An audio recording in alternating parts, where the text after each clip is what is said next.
Hello, welcome again to another podcast of Mad in Love. If you're new here, I'm Dr. David Hawkins from the Marriage Recovery Center and the Emotional Abuse Institute. Today, we're back in the hot seat, and thankfully, I'm back in the hot seat with my colleague, Jonathan Glover.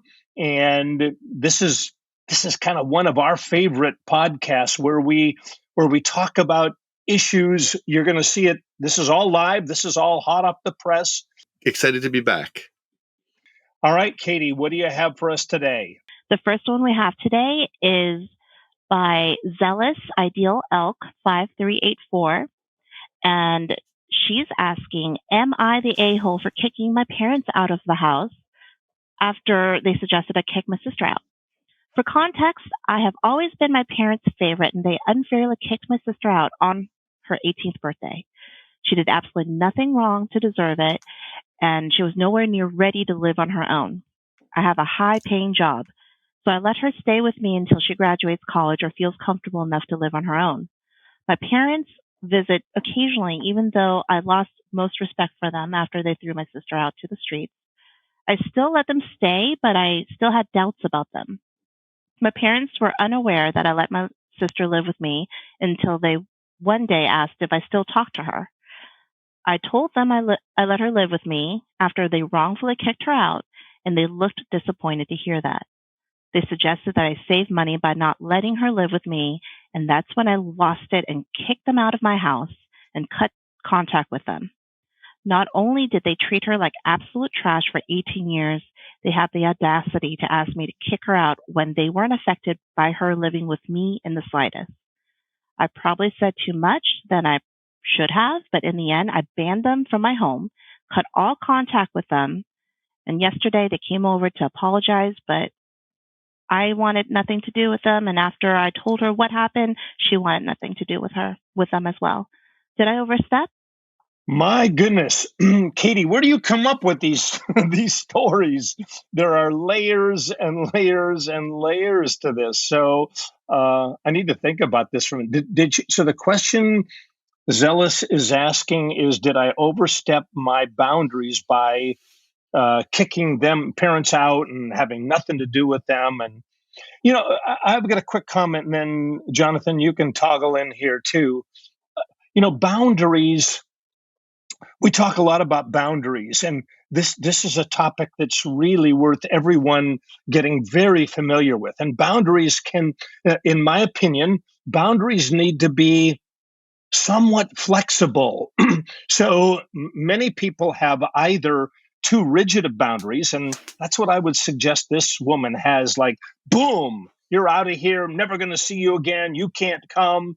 So those are called boundaries, but they're like, wow, they're rigidified boundaries. And at the other extreme, there are boundaries that are too porous or they don't exist. I would offer the opinion that I think her reaction's a bit harsh, like, never, not going to see you again, get out of here, don't want to talk to you. Really? And by the way, she will end up regretting that decision for sure. I mean, I don't know her, but that's what, when we overreact, when I overreact, 24 hours later, I'm going like, oh, what did you do? Who was that person that had that such a strong reaction? So down the road, I would predict she'll regret her decision. They will come back into her life. She'll have to eat crow. She'll have to make them, I don't know. Jonathan, what do you think?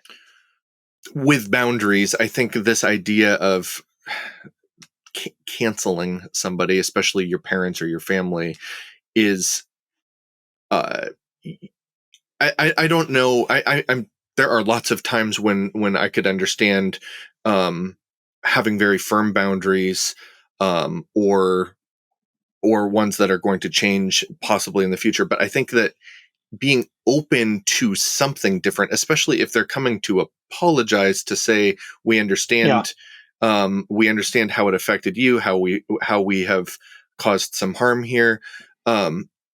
Unless there's something that is really irreparable, along the lines of physical, sexual abuse, just really identity abuse, that I think that they have to really sit with that and ask, is that how they want to move forward, and not have a relationship with their parents for life? Yeah, I want to just amplify what you said, Jonathan, and what I said previously.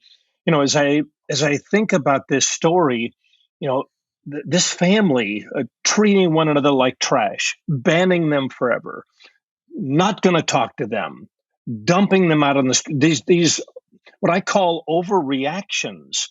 Like, this is a family. I don't know that anybody's an a-hole, but boy, they need help. They need help. How do you, in any kind of relationship, how do we establish a boundary? How do we say to other people, this is what I stand for, but without overreacting, without making a reaction that we're going to regret later? The parents regretted their actions. This daughter is going to regret her actions, I predict. The other daughter is feeling what we don't know what the other daughter is feeling, but man alive, boundaries need to have some life to them. They need to breathe. They need to, certainly they need to be firm, but they need to be flexible. So this is a family that, in my opinion, they need a lot of help. And this incident probably represents what's happened in this family again and again and again and again. This is not a one-off situation. So What yeah. also strikes me is the Zealous Elk's response feels like it has an element of retaliation there, which I think is very normal, as far as that's like the easiest way to show somebody how we feel is to cause the same type of Good pain. point. And so I think that's sort of at our base, that's what our instinct is to do, or a lot of time that's what our urge is I want you to know how much you hurt me, or in this case, I want you to know how it feels that you what you did to my sister. And that I think that sort of is an additional dynamic to boundaries itself, and that retaliation often is harboring some type of resentment. And Zealous Elk probably wants to sit with identifying all of the dynamics, all of the emotions that are coming up, and sort out what part of it does contain the resentment and the anger, so that they can really move forward in the way that they want with their relationships. I like very much that she wrote this note to Reddit. I like very much that she's asking the question, did I overreact? That's a mature perspective. Good on her. I think any of us, all of us, need to sit back and ask ourselves, did I show up the way I want to show up? Did I say what I wanted to say? Was I the person I want to be? That level of self-awareness and self-reflection, good start on her. So I would send her off with a good on you. Did you overreact? Yeah. Did you overstep your boundaries? Probably. But good on you to be asking yourself the question even, did I? And do I need to reflect a little bit more? Yep, you do. And they do. And parents are. They came over, they're apologizing. And so, yeah, I say good on them, and they can regroup and use this situation to grow and become a healthier family. Not an easy task. Any of us, I'm one of 5 kids, and I grew up in a family, and I raised a family, and man, families are challenging. Jonathan, my goodness.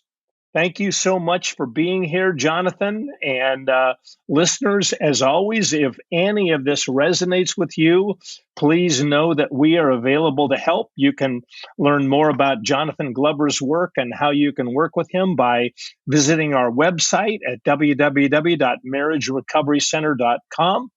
And if you enjoyed today's show, please give it a 5-star rating and be sure to subscribe to our channel to be notified of new episodes. Thank you for tuning in, and we will talk to you soon. Take care, and God bless.